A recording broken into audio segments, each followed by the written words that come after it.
Welcome to the Future of Teamwork podcast, where we explore cutting-edge strategies to keep teams human-centered, drive innovation, and empower you with the tools and insights needed to help your team excel and thrive in today's rapidly changing world.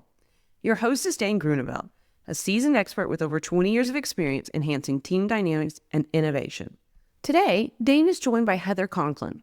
Heather is the CEO of Torch, a leadership coaching platform that delivers coaching in the context of your unique culture to solve real business problems.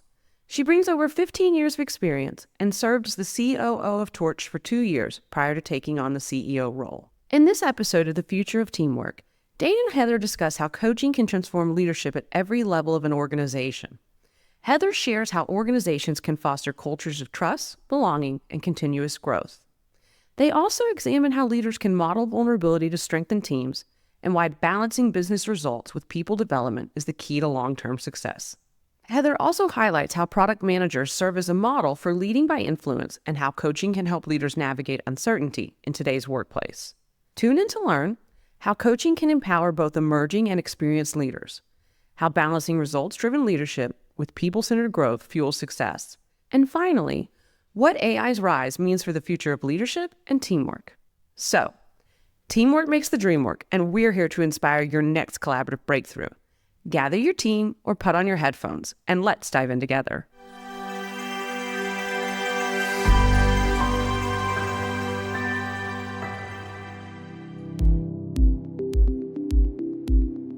Welcome to the Future of Teamwork podcast. My name's Dane Groeneveld, CEO of the Huddle 3 Group. And today I'm joined from Boston by Heather Conklin. Heather is the CEO at Torch, and they're reimagining leadership coaching. So it's going to be a fun conversation. But first of all, Heather, welcome, and tell us a little bit more about you.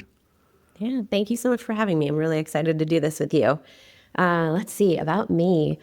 So I'm the CEO at Torch, and I joined Torch a few years ago after a long career at Salesforce. And at Salesforce, I was actually not in HR, despite now working in leadership coaching. I was a product executive, so I led a lot of product teams over my years there, mostly in the space of building the Salesforce ecosystem. So I led our App Exchange, which is the marketplace. I led Trailhead, which was all around learning and skilling people around the Salesforce ecosystem, and a number of other teams in there as well, but really had this great career there. And one of the opportunities I had when I was at Salesforce was to start and create our associate product manager program. So we were going to take people directly out of undergrad and teach them to be really great product managers at Salesforce. And I got the opportunity to do that with Brett Taylor as he became the chief product officer at Salesforce. And it was just this once in a lifetime, very amazing opportunity. And during that time, I was in executive coaching myself, and then working with all these new grads as they were coming into their careers. And I was having a really transformative time in my own coaching experience. And I started thinking, what if I take these things and start to teach them about these things that I'm learning, especially as they're so earlier in their careers, and what kind of leaders could they become off of that? And so I always say I got bit by the coaching bug, and that's really what led me to Torch.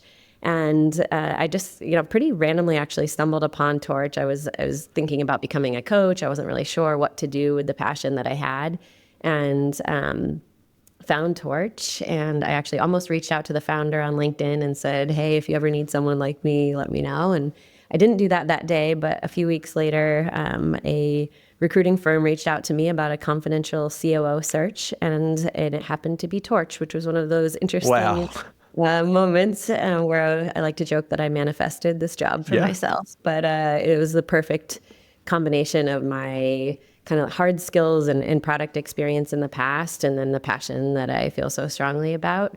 And so I went for it and joined as the COO, and had an amazing run as the COO at Torch. And then this past summer, I just succeeded the founder and CEO and took on the CEO role. So I'm new, first-time CEO of a startup, and just continuing to just build Torch and build coaching. That's such a cool story. There's so many questions I've already got top of mind here. The first one, product management. You know, yes. for many of us, myself included, that haven't really worked in the world of tech, like what is a product manager? I wish that was an easy question to answer. It's always a funny one. Okay, so at its most fundamental level, we are, especially if you work in tech, you're building technology products for people. So if you think about even, like Google Meet or, this platform that we're recording on, somebody sat down and thought about all of the different things that were going to be needed for this interaction to take place through technology. We worked with designers and engineers to build it, and the product manager is really kind of at the center of all of that, where you're listening to your customers or the people who are going to actually use this product and understanding what do they really need, what are the problems that they really need to have solved. Yeah. And then you're working with, the designers and engineers and other people to actually build that and put it out into the world. So it's a lot of creating, it's a lot of listening and problem solving. It's a lot of going from nothing to something really awesome, and being the products that we use all the time. And you can do this in like physical products, of course, as well. But Yeah. mine has always been in technology. That's super cool, because it fascinated me when you said we were able to bring undergraduates into product manager roles. So there's a real art to it by the sounds of it.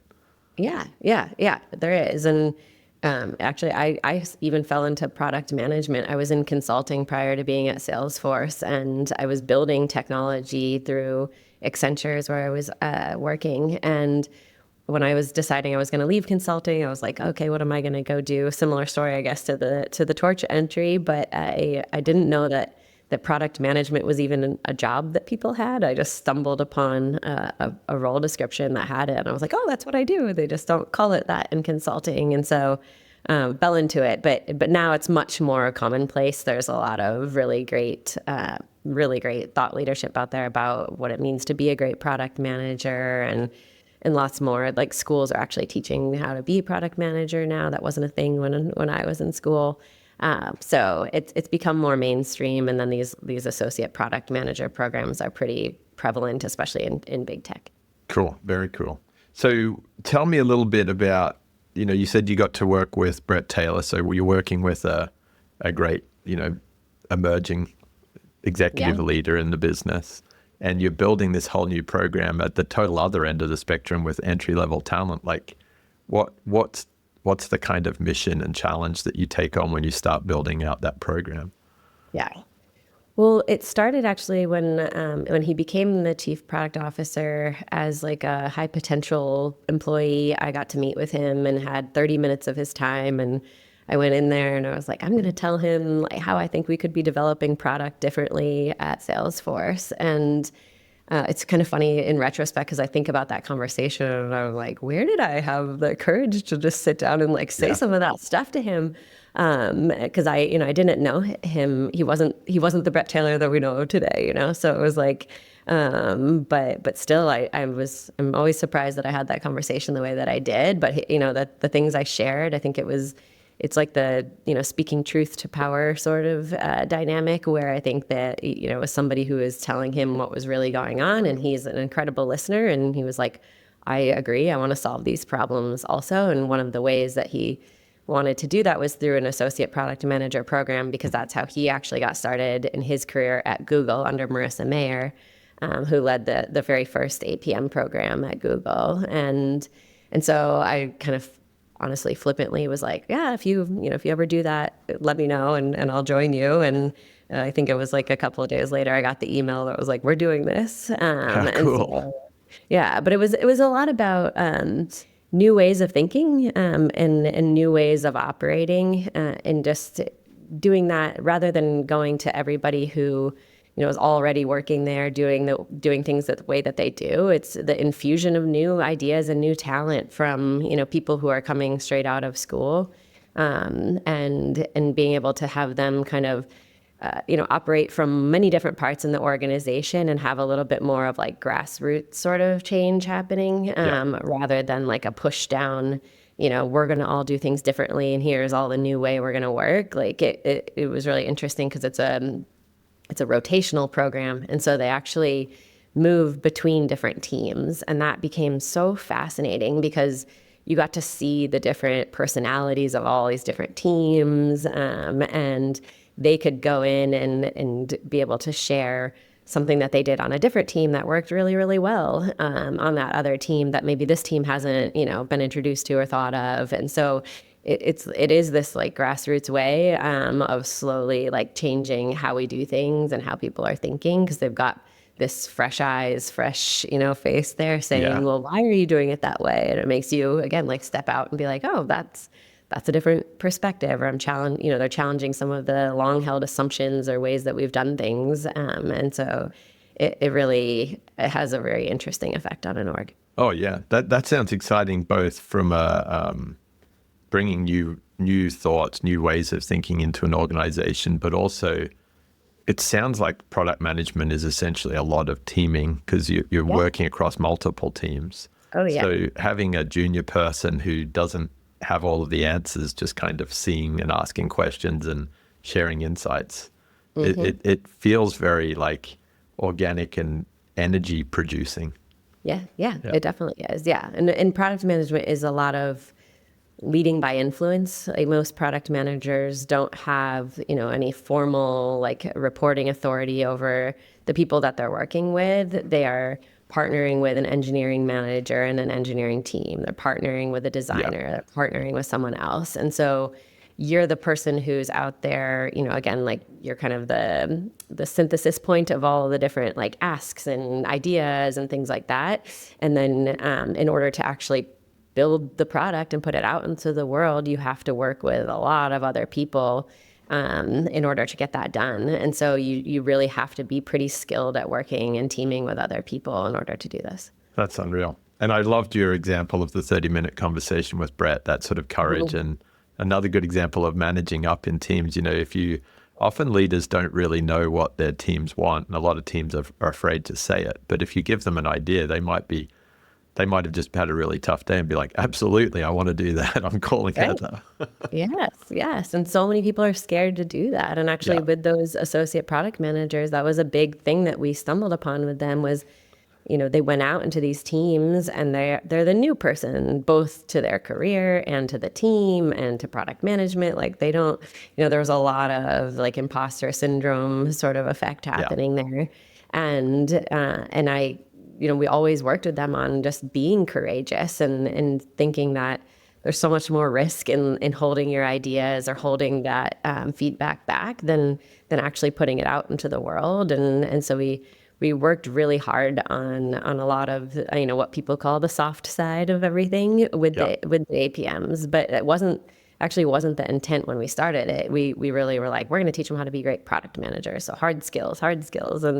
And then they went out and again, we saw saw them struggling in these ways that were so familiar to me, but you didn't really like talk about those things at work, especially this was back in 2018. So, I mean, it was, even since then we've made a lot of progress, which is nice to see. But at the time it wasn't something that we talked about, but we ended up pivoting the program to be just as much about the hard skills as it was about how do you be a great leader and a great teammate and someone that people actually like want to work with and listen to. And that's where the I got bit by the coaching bug thing happened, was more about, I don't know, it's a little flippant to say, but I'm like, you can teach people hard skills like that actually is like not that difficult. But being able to work with somebody through, their own feelings and experiences and all of their like identity and how they then bring that into relation with other people who have their own,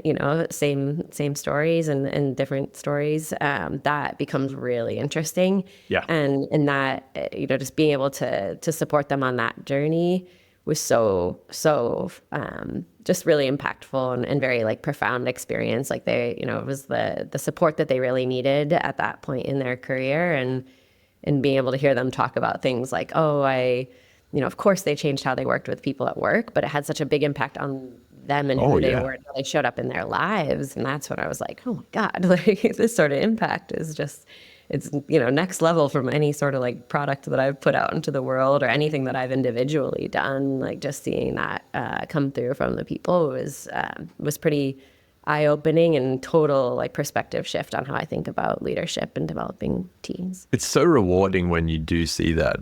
Like you say, Heather, yeah, they're doing great work at work, but they're actually just being great humans out in the world, good relationships at home, in the community, contributing hours, whether it's in coaching or in other things that they do for youth sports. There's just so much impact that can come from the time that we spend together at work. And on the flip side, there's a lot of, sadly, distracting energy and disruption that can come from bad days at work. Yeah. I mean, I actually just posted an article about it today where it's hard to keep hearing so many stories. Like I hear stories all the time from people about, like leaders behaving badly and toxic cultures. And, it comes from all the fear and pressure and stress that we're all under right now with all the things going on. But without an outlet for that, people are just kind of taking it out on each other all day long. And we don't really know what to do with that energy and that, that those feelings that we all have, and we all have them. It's not unique to any one of us at this point. But we're each dealing with it in really different ways. And when it goes bad, and it is, I think, pretty bad out there right now. And that is tough because we spend a lot of time at work, and bad work life can impact your life in really serious ways as well. No, I agree, and I think we actually just did a insight session, almost a small fireside chat last week in San Diego, with a lady who's also been on the podcast, Rachel Yanes. She talks about the science of leadership. But her three things is autonomy, belonging, and competence. And she talks through the three elements of like what people need from their work and actually how few people get it. Yeah.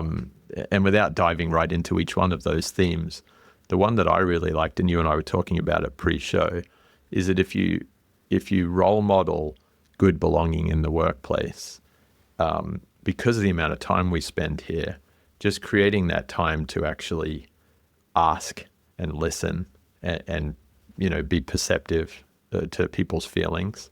If you're doing that at work well, and you see your boss doing it, your teammates doing it, your team members doing it, it builds this muscle memory that you do take home, and it's hugely powerful. Yeah, absolutely. Yeah. Being able to just recognize that there's a human being, on the other side of this screen, this debate, this, whatever it is, right? Like we're all people, and being able to just sit with them and actually connect at that very like human fundamental level, even if you're extremely different, get curious, listen, and just learn about people. Yeah. And it's like the saying of it's hard to dislike somebody close up. I can't remember, that's not the saying, but it's something along those lines, right? Where the more you learn, though, it is really hard to ignore that this is just, another interesting, beautiful, flawed human just like yourself. And that's where the real like belonging and deeper connection comes from. And that certainly was what, or is what I really feel really strongly about at work still. Because I feel like, with all the things going on in the world today, like presence with another person and actually like really just like being here in the moment with you and giving you my full and undivided attention is so rare. It's so sad how rare that is. But when you feel it and somebody's really like genuinely curious about who you are and what you want or what you think, that like you feel that as a human being. And it really does, like you said, have that effect where people see that, they feel it themselves, then it's like you want to pass it on to other people also because you felt it yourself, in a very like deep and fundamental way. It does have that really cool pay it forward phenomenon. No one's telling you that you should do it, but once you felt it, you want to share it, don't you? Right, exactly. And like, it's part of what I feel like coaching unlocked for me also is like when I, of course you're paying a coach, but you sit with a coach and like coach's whole job is just to be present with you and listen and hear you and see you and help you see yourself differently, right? And that is, again, because that's so rare, I feel like that was just like an eye-opening, experience that it really unlocked a lot for me personally. And that was the thing I wanted to give to other people, was that kind of presence and deeper level of connection by just like actually seeing them and hearing them for who they really were. It's really interesting hearing that story, Heather, about you working with your coach and then bringing it down into the associate product manager program, because normally when we think about coaching, we're like, well, because it's paid, it's going to be the executives. But by bringing coaching, lower down into the organization, into earlier career talent, how did you come up with that idea? Was it something that was obvious? Was it something that you had to kind of negotiate and really advocate for? How did that play out? Yeah. Well, at first, it was really just myself and the amazing team of people that were running the program that were coaching. And I recruited a couple of close friends of mine to run the program with me. And they were, equally really interested in this. They were also product managers, but it was definitely like a group where we had a lot of like interest and passion around the human side and the belonging connection. And so we kind of just dove into that ourselves at first. And we were trying to bring different ideas to them. Like during this time, I went out on maternity leave with my second daughter, and I had stumbled upon Brene Brown in the leadership program that I was in at Salesforce, and I just became so just like obsessed with her work, and I just like couldn't stop reading about it and learning about it. And it was, it's she has the way of sharing her info and her stories that makes you be like, oh my God, she sees me, like she's talking about me. And so it just like hit home for me big time. And when I went back from maternity leave, I was like, I'm going to teach them about some of these things, like vulnerability and courage and empathy and, things that, again, we didn't talk about at work at that time at all. No. And I was like, these people are going to think that I went on maternity leave and like completely lost. But when we did it and then modeled it, because again, it's, it's always, of course, like about the modeling as leaders. And so, we talked about the concepts, and then we did this like sharing exercise where the prompt was pretty straightforward. It was like, tell us a story that helps us understand who you are as a leader. Like, how did you get here today? And, you could totally mail it in with that kind of a prompt and give like a pretty surface level answer. But what we did was we actually started by sharing our own stories and actually like did more sharing, more vulnerable sharing. And that it really, it's Brené's phrase is courage is contagious. And it totally was, and everybody like really dug deep and shared. And it's not something that you can just like, if you have like a team where you don't have a level of like trust and connection to begin with, that, you can't just like go in there and have that activity, and change everything or have this amazing experience. But we had built up enough of a level of foundational trust there that when we did it, it just unlocked again that same the connection between everybody at that point. And like now that when you see who people really are and where they came from, you understand why they do some of the things that they do that might irritate you or whatever else it might be. And then with that level of understanding, you just relate completely differently to them. And that's what we were able to do there. So anyway, you asked about like, how did we get into coaching? It was kind of just a little bit of trial and error. We didn't really know. So you're doing it with your own team by the sounds of it to begin with? You weren't bringing external coaches in? That was I started that with the APM program, but then I was like, well, that was incredible. Like one of those like days at work I'll never forget. And in the best of ways. And I was like, let me try that with other people. And it was really scary. And I've done that. I did it recently when I took over as the CEO at Torch. I still do that same exercise with teams. And it has such a cool unlock, again, because then you understand each other on such a different level. And then you're able to have a lot more empathy and compassion for the people that are there, and understanding, and then you can do cool things together, right? Like that's where like that belonging becomes so awesome, is like when you belong and you understand each other and you feel like you can be yourself, then you can say what you really think and you can take risks and you aren't afraid, and that's where like the magic stuff starts to happen. But yeah, I've done that activity now with many other teams of mine, and it's always amazing every single time. It's fascinating. I like the story, where you came from, or any story for that matter. I just think it's a great way to just unlock a bit of energy in teams. And I particularly like when you can make it a bit playful too, because so often we like overdo work. We make it too serious. We make the stakes too high. And it's just like, hey, we're a team. We've got to work on being a team before we can do the work. Yes. And so few organizations make that time, particularly in a group setting. I know that you'll get individual coaching, but the way I'm hearing you were doing it was actually bringing the group together to do that time together. Yes. And we did, that was the individual relationships that we had with people, as like the leaders, and them. I think that was what let us be able to have a really amazing like group experience. But yes, it was group.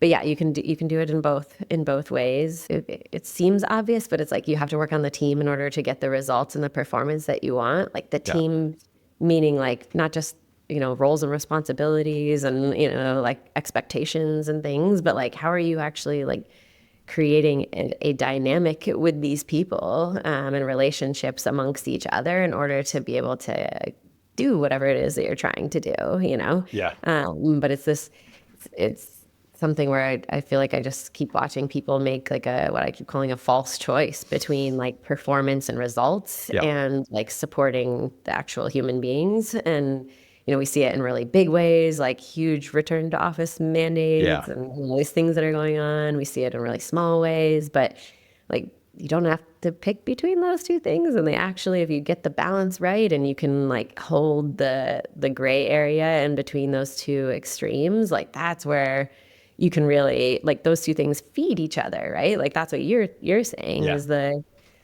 if you invest in the team as the people and their, understanding who they are and the strengths that they bring and the things that they're trying to do and how you can best work together to get there, then you get way more results, but it is really interesting to see how people, it is possible to get results without doing that. And that's where I think the continual like choice of like, well, I'm just going to prioritize that comes from.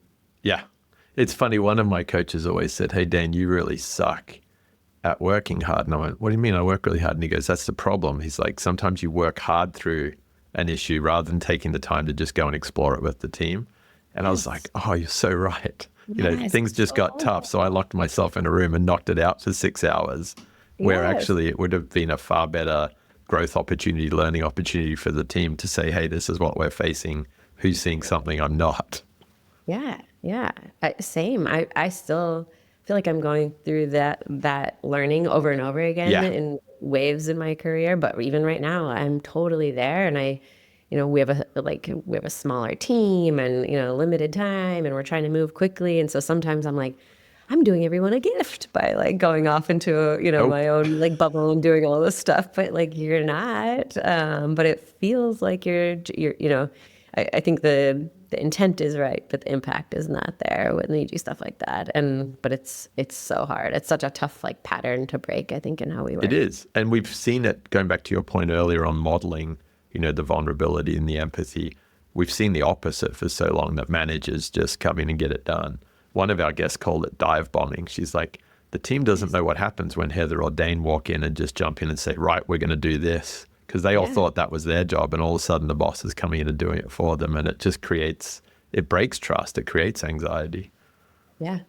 And it's hard, because like on the other side, like there are real pressures of time and money and, a lot of like customer expectations or investor expectations or whatever, like pressures that you're getting. And so in those times, I don't think it's necessarily like a bad thing to move into. Again, it's like if you think about like the results and being more like directive to get something done and like really being like collaborative and supportive of the team, like you can't stay on either end, and you can continually actually, it's a spectrum that you can move around when the time is right. But it's just when people get stuck in that mode and they don't realize that like you're making real trade-offs actually when you're working in that mode, and sometimes they're necessary, but then you need to realize when it's time to be like, okay, actually we need to like move back the other way now, and move back into being more collaborative. But because the flip side is also true, is if you just try to be really, really supportive of the team and you're Nothing collaborative about happens. everything, nothing gets done, you Yeah. know? And so like it's like two sides of the same coin kind of problem, but it doesn't have to be, it's not a or kind of decision, it's an and Yeah. being able to like, for leaders to build the capacity to hold both of those things is true. That's the thing. That's like the dream that I have. And that's what we're trying to create at Torch, is just like leaders who really can hold that space and hold the gray area and kind of like get out of just like habitual like patterns of how they're working and behaving, Yeah. and actually like shift their perspective and challenge their assumptions and do things differently that create an even better environment and even better results. And I think that has to come by holding both things at the same time. I like that a lot. So I saw one of the taglines there was on your LinkedIn. It was empowering a new generation of leaders. So I guess they're the leaders who are holding both together. How do you find your customers are engaging with Torch to bring that next generation on? Is it only at the executive level? Is it through the organization? Is it around key projects? What's Yeah. normally the best approach? We see all of it, but we actually really specialize in coaching for kind of that more middle manager layer. I don't love that term, but people know what I mean. But that director, senior director, and we go all the way up into executives as well. And we actually have customers now. I'm seeing more companies actually starting to offer coaching all the way down to the individual contributors. Not like typical coaching, in that you're just kind of in this open-ended, let me dream big and think about who I'm going to be in a year from now. And you're going to ask me a lot of questions and we'll get there, and, Yeah. like create this roadmap for myself. Not that kind of coaching. Like we really provide coaching that's very much in the context of what this business is trying to do, and how do they need their leaders actually to behave in order to like help, achieve the goals that they have. And we're trying to hold the balance between what the organization needs and what the leaders need, because Yeah. you can ask people to do things all day long, but if again, the environment that they're working in on a day-to-day basis is not supportive of being able to achieve those outcomes or results that you're trying to drive, then you're just not gonna get there. But oftentimes companies don't even know what is really standing in the way. Like our ability to know that is pretty limited, actually, if you think about it. Yeah. And so we are creating this system where the organization can give their leaders, and we think anybody can be a leader. It's not about, like a title or a job that we have. And so we're really trying to help the org mobilize leaders across the organization to achieve their goals, and then also help the organization to better understand what are these leaders actually experiencing, and what are some of the more like systemic things that we have to fix if we truly want the things that we say that we want.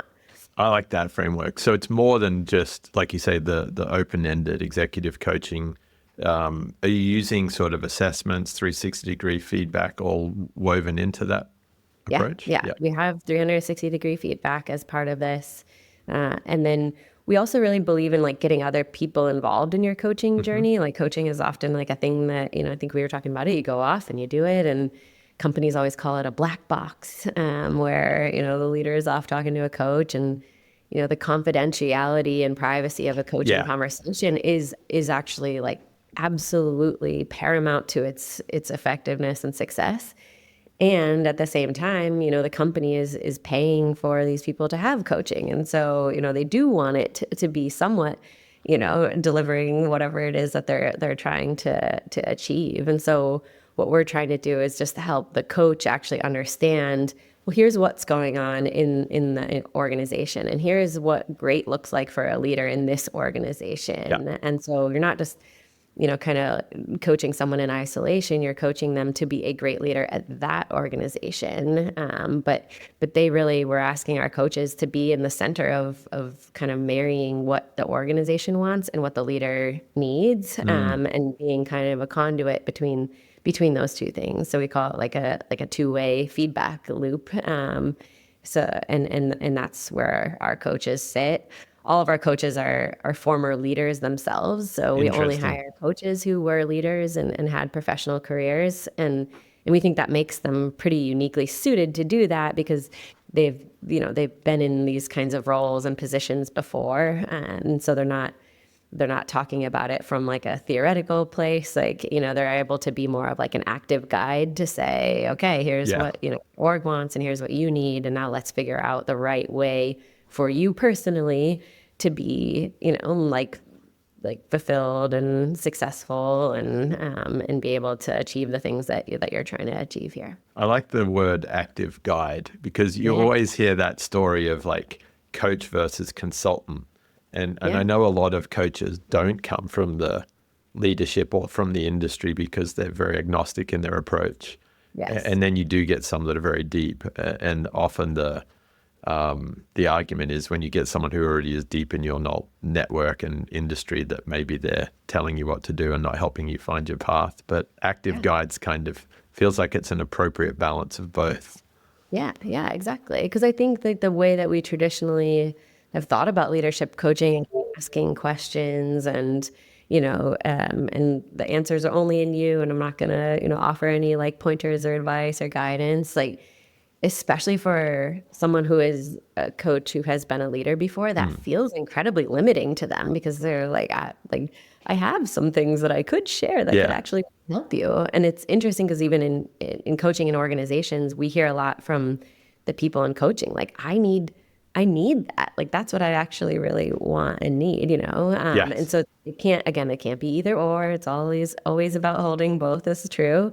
But I think that it can be a lot more effective especially for the coaching within an organization. And that really is what we mean by just kind of redefining or reimagining leadership coaching is, there's so many things that are really amazing about coaching in any form, but inside of an organization, and how do we help leaders and organizations succeed together? That is where we have to really like question some of these things and think about them differently. And that's what we're working on.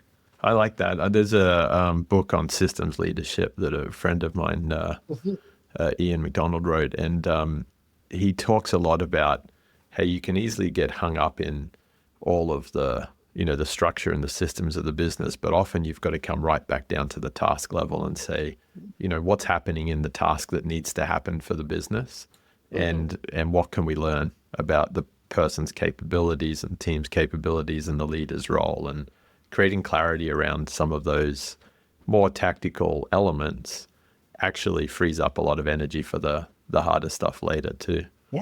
Yeah, absolutely. But, kind of goes back to what we talked about earlier is you have to step out of just like the habitual doing things, I call it the hamster wheel of doing stuff, and make the space to actually even like reflect on these things and, choose to create opportunities to learn from what you've done and make different choices next time. Like, that actually takes a bit of, space and time and effort in and of itself. And a lot of people just sort of cruise past that part.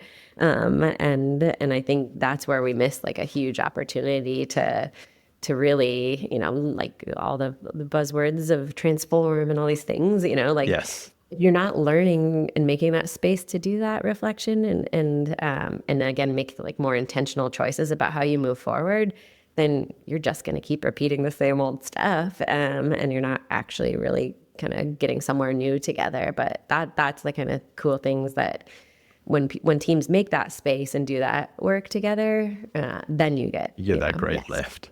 Yeah, exactly. The one of the authors that we've been working on for a project recently, Maggie Jackson, wrote the book Uncertain, and she talks about the importance of uncertainty in teams.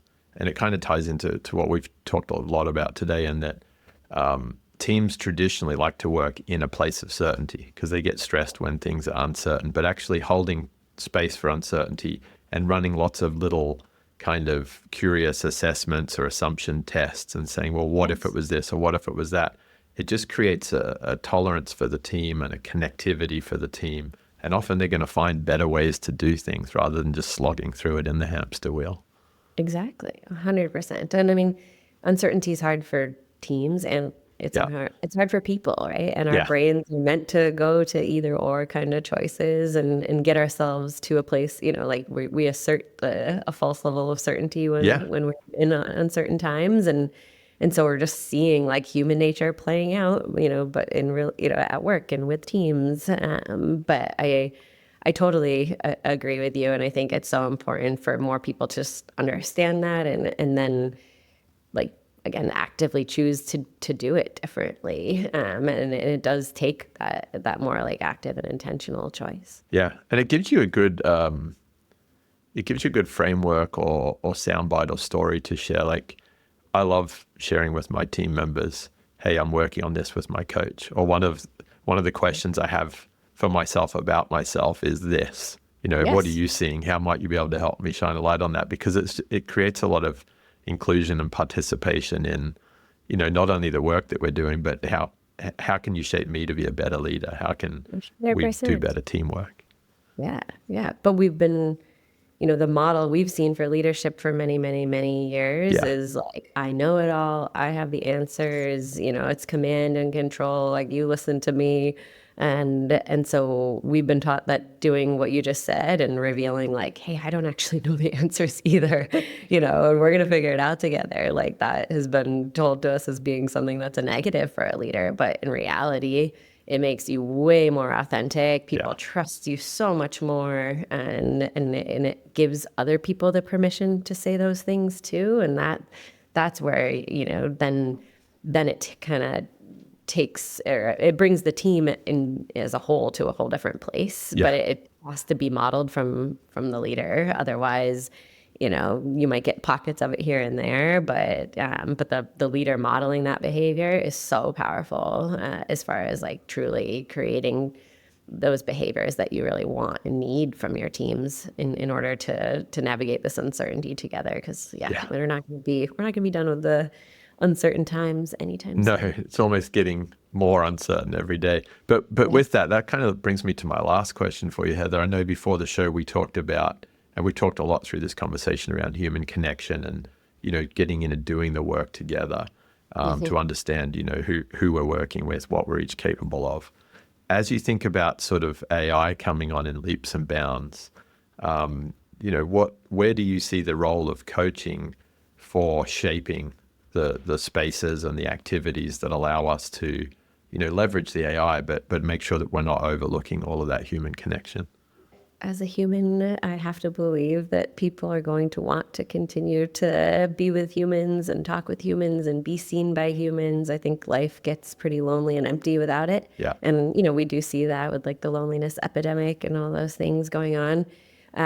So I really believe that there is always going to be a place for human coaching. And I think that AI is going to take, of course, like a lot of the routine work off our plates. It's going to force us to have to work and think differently about the output of what we do. Yeah. But I really hope, and I've heard lots of more people talking about this, that it's also going to make the human skills and the human side of work like much more important and make more space for it. All these things that we've talked about where it's hard to make the space to have these conversations or to actually get off the hamster wheel. Like, let's let AI be the hamster wheel and we'll be over here, being able to do more of the creative and collaborative work Yeah. that can actually like both, deliver bigger and better things for the world, but also I think much more fulfilling and purposeful work for ourselves as humans. And so I hope that, I'm not going to lie that I don't go to dark places about what AI Yeah. could do for all of us. And I get that fear a lot, but I personally am trying to choose to hold on to this side of it. But it does mean that people are going to have to kind of, I don't know, it's like a return back to learning what does it mean to work with other humans and how do we build these relationships and these sorts of teams. And so I think it's a really interesting time. But I hope that it takes things to a place where, again, we get back to working with other people as people. Me too. No, I think that's a great kind of viewpoint on it. And I think, from some of the things we've touched on today around, modeling the right behaviors, we talked a lot about that active guide of, tie it to business objectives and kind of help teams go in a direction, giving other people that permission to be uncertain or to share that they're working on something. And I really like going right back to the beginning, the way you talked about product managers having to exert influence over other teams because they don't have the command and control, the hierarchy. I think that's a great model of what teamwork could be looking like in the future. And, coaching and all of these other frameworks that help us kind of assess and talk about how we're going to do the work when we're not just doing the work. It's pretty exciting stuff. Yeah, I totally agree. I think it'll be really fascinating to see all of this coming together. They're hard problems to solve and a lot of challenges ahead, but I do think all these challenges are giving us like this really interesting like moment in time where we can like make different choices and do things really differently if that's what we prioritize and what we decide to do now. So I hope we'll all band together and make some of that magic happen. No, me too. Well, I'm excited that you're working on it with your team at Torch, and I look forward to collaborating with you more in the future. But for any of our listeners that want to, reach out, touch base with you and the coaches that you have in your platform, how do they find you, Heather? Well, you can find me on LinkedIn. Always, everybody can find everybody there. And then you can find Torch there as well. Our website is torch.io. And we actually just launched a new website. So even if you've been in the past, I would encourage you to go check it out again because lots of new things out there about this direction that we're headed.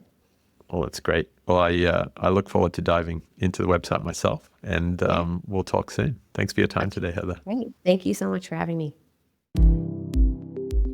Thank you for joining us. Remember that by embracing vulnerability, trusting our intuition, and approaching challenges with compassion, we not only strengthen our teams, but also pave the way for a future where collaboration thrives. If you're hungry for more insights, strategies, and research on collaboration, head over to thefutureofteamwork.com. There, you can join our mailing list to stay updated with the latest episodes and get access to exclusive content tailored to make your team thrive. Together, we can build the future of teamwork. Until next time.